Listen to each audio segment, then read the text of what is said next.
With prices rising left and right these days, life as an aspiring watch collector becomes increasingly hard. But you don't need to spend a fortune to get a hold of some genuine, well-respected icons.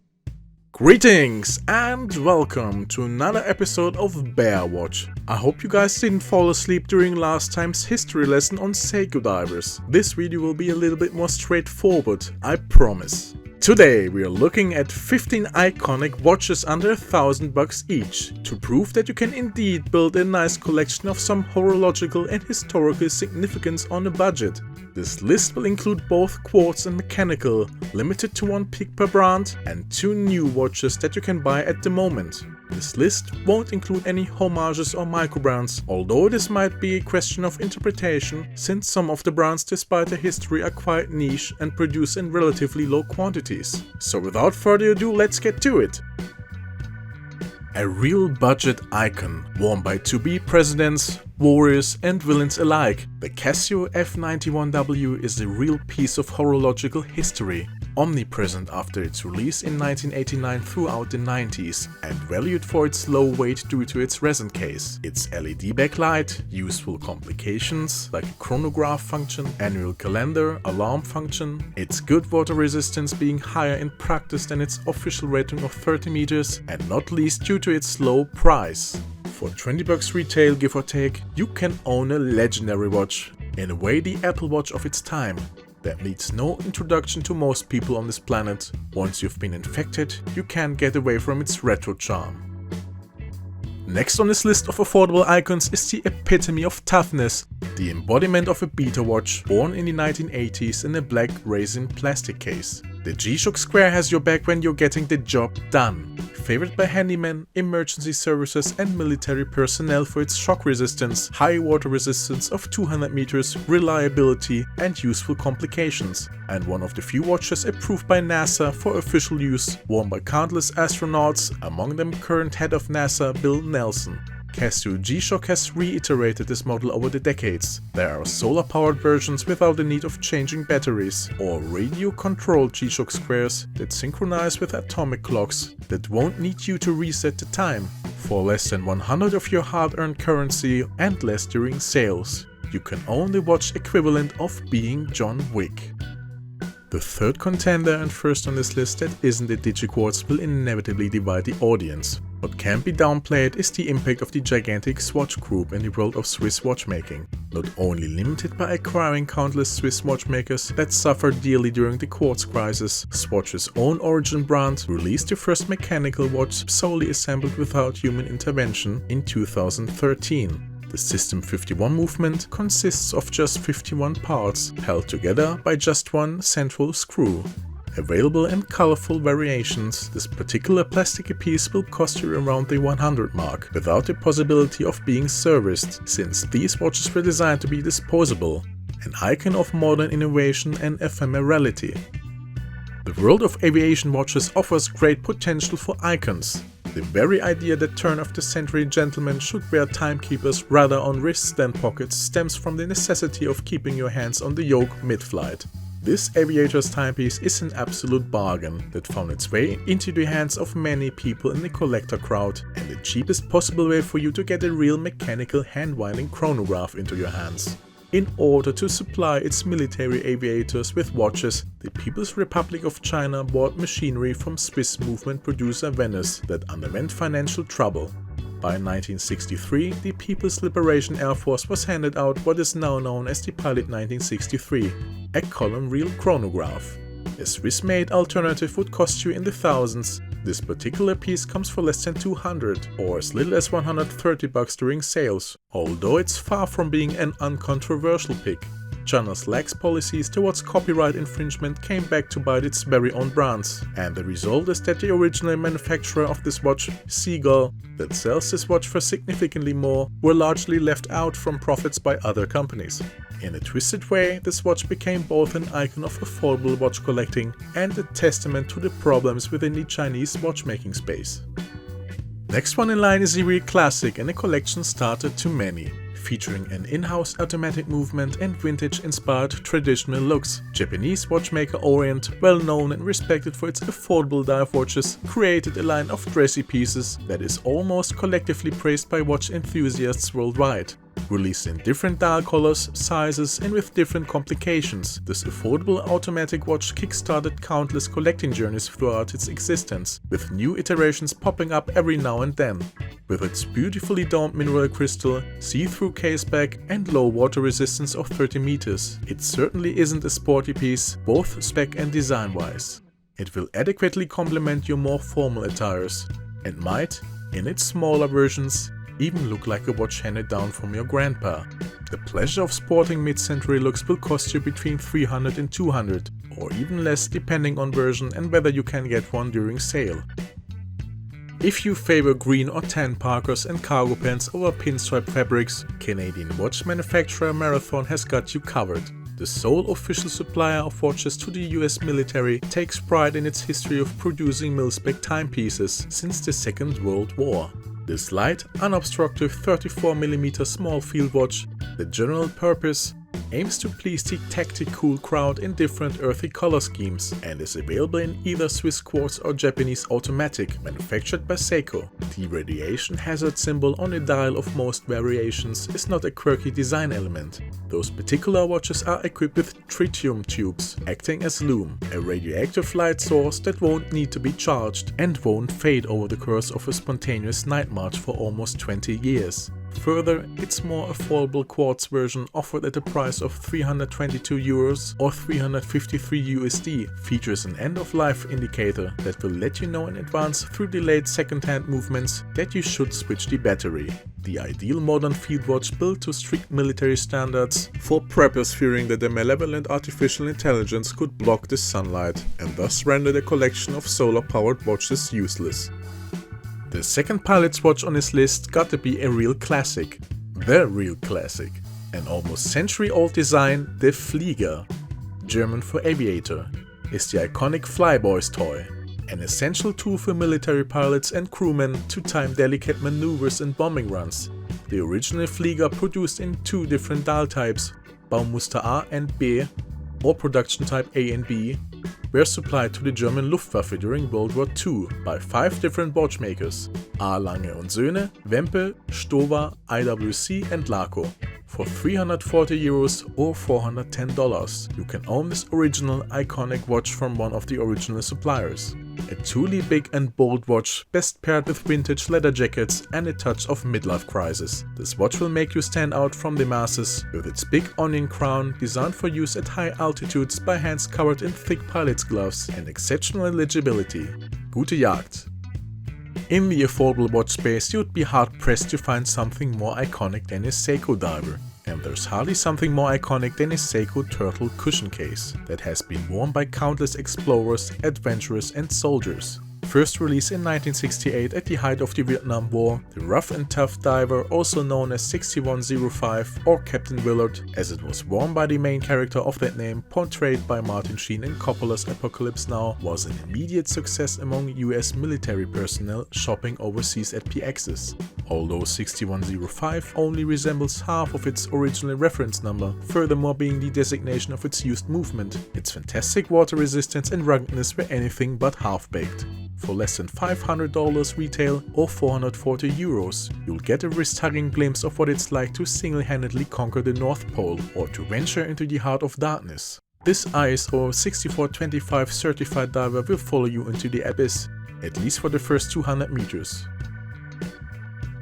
What if I told you that the Omega Speedmaster wasn't the only watch that has been on the surface of our natural satellite? In 1971, David Scott, commander of the Apollo 15 mission and 7th person to walk the moon, climbed down the ladder of his Falcon lunar lander for the mission's second EVA, during which the Hasselite crystal covering his Omega chronograph popped off. Fine moon dust entered the delicate mechanical movement, and just a few minutes later it stopped.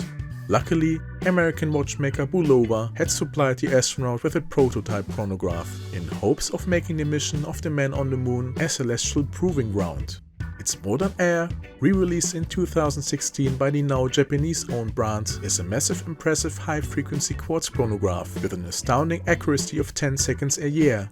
If you want to own a watch that conquered the moon without paying thousands or settling for colorful artificial hip bones that say Moonswatch on their dials, this watch is a no-brainer for between 500 and 800 depending on case size and strap option. Coming back from space to field watches, there's hardly something with more street cred than US in origin brand Hamilton.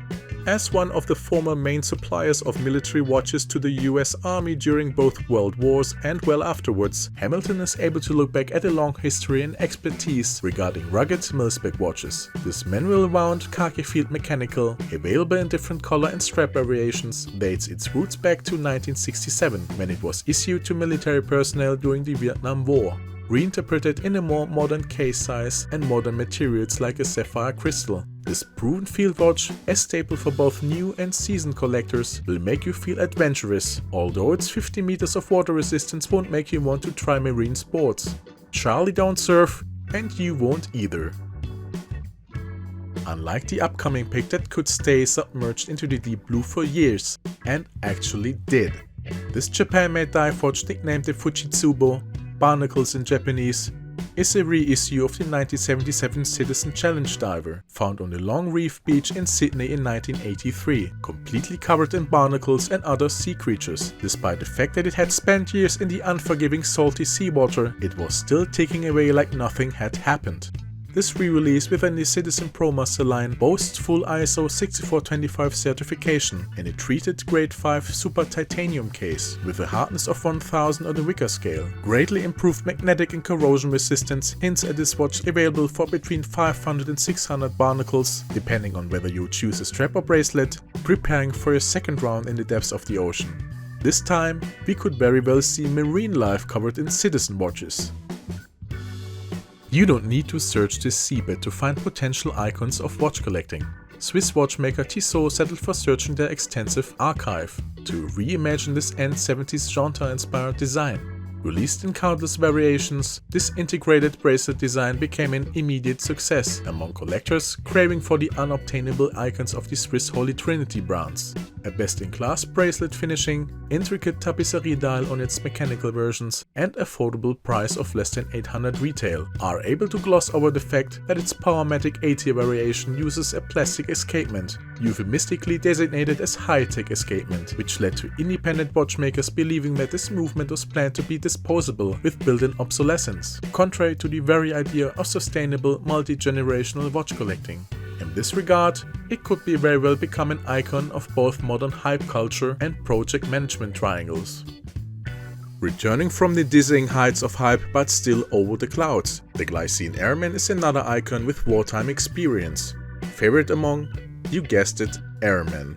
First introduced in 1953, this watch features a 24-hour scale on its dial and a friction-based 24-hour bezel that can be locked in place by a second crown on the 4 o'clock position. These design decisions are not a product of a long boozy pub crawl. The Gemini Airman is the first GMT watch ever, predating the Rolex GMT Master issued to Pan Am pilots by a year. This watch has also been in space on the wrist of Charles Pete Conrad Jr. during Gemini 5 and 11. He would later become Apollo 12's commander and the third person on the moon. Their pricing policy proves to be as mysterious as the starry firmament. Purchased in 2016 by Invicta, Glycine, although still producing in Switzerland, borrows marketing strategies out from its parent company's toolbox. Retail price for these is stated well over today's scope, but realistically you can get those icons for less than 900 USD or euros.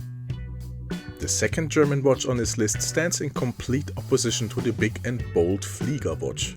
A true icon of minimalist watchmaking, with some enthusiasts calling it even the definite most influential German watch design. The Junghans Max Bill strictly celebrates the philosophy of form follows function. What at first glance might even seem as a modern attempt at producing a cheap, low-detailed dress watch by a lazy fashion brand, reveals its intricate details on closer inspection. The admiration emerges when you tilt the watch, noticing its beautifully domed crystal, the equally bent dial, and the thin, curved hands flying over crisp, precise markers. Like the Max Bill typical 4 numeral on the dial, every decision on this watch is intentional and far from being grounded in modern laziness. Max Bill died 30 years ago. This is a mid-century watch. Watches as timeless as they could be without forgetting the time. Max Bill, Swiss architect, universal artist, industrial designer, student of Vasily Kandinsky, graduate of Walter Gropius's legendary Bauhaus school, is famously quoted. His cooperation with German brand Junghans, once the world's largest producer of pocket watches, began in the 1950s when he designed minimalist kitchen clocks in line with the Bauhaus ideology of achieving total timelessness through reduction to the essentials. The deliberate removal of decorative elements that leads to every designed object entering the cycle of fashionable, outdated, vintage and revival. These watches, designed in the year 1961, are the exception to this general rule. Not a single dot or line is without pure necessity. For less than $1,000 for its quartz, and in some occasions its hand-winding variations, or less than €900, it's a pure necessity for admirers of design icons. To our North American viewers, consider this last watch a bonus recommendation as it just sits slightly north of $1,000, but slightly less than €1,000 in Europe. Some watches and their respective manufacturers gain legendary status through their extraordinary wearers. And who better to stare at the wrist than the king of cool himself, Steve McQueen. The Hollywood icon of the 60s and 70s had proven time and time again that he was more than just tasteful in his choice of watches. Among several Rolexes and the Heuer Monaco, which in fact was a movie prop and not his personal watch, he was best known for a bold military chronograph. Well-established German watchmaker Hanhart, best known for the precise stopwatches that have been used in countless sports competitions, had, in their own words, produced a stopwatch for the newly established post-war Air Force of the Bundeswehr. What Hanhart calls stopwatch is the 417 flyback chronograph that heavily leans on the Flieger chronographs issued to German pilots in the wake and during the Second World War by Hanhart and Tutima. Granted, you won't get, with virtually the only exception mentioned before in this very video, a new mechanical chronograph at $1,000 retail, but pretty darn close. The three-hander Pioneer One itself borrows key design elements from McQueen's beloved chronograph, with daring vintage looks that will make people assume that you might want to jump over a ramp on an old BMW motorbike at any minute. The true-to-error friction-based rotating coinage bezel is the center of its charm and something you might find on the 4 times as expensive Longines Mayetek reissue of last year. Again, a true aviator's watch has to have an oversized crown and good legibility. In concert with decent specs, this watch qualifies as an everyday wear, ready to take on every ill-conceived adventure you might come up with, and you will look pretty badass in the meantime. So, for a total of about €7,000 or $7,500 in total, we are looking at a nice 15-piece collection. Among them several firsts, 2 dress watches, one being traditional, the other minimalist, 2 field watches, one being modern, the other classic, 2 chronographs, one being mechanical, the other high-precision quartz, 2 very different divers, 5 watches with aviation history, 3 watches that actually have been to space, with one even being on the surface of the moon. A great diversity in styles, colors, sizes. You could start a military watch collection out from some of the pieces mentioned, an aviation watch collection, or focus on collecting different complications with chronograph, GMT, perhaps a small seconds version of the Bambino, and so on. Endless possibilities. And that's what makes watch collecting so great. You collect according to your own interests. It's a personal thing. One person would collect mechanical watches exclusively, the other would collect G-Shocks. Every person is different and so is every collection. Alright folks, leave me a comment. Do you agree with my selection? What are your favorite picks? Do you have some iconic watches you would have put on your personal list? Let me know in the comments. Like, share, subscribe and see you in the next video.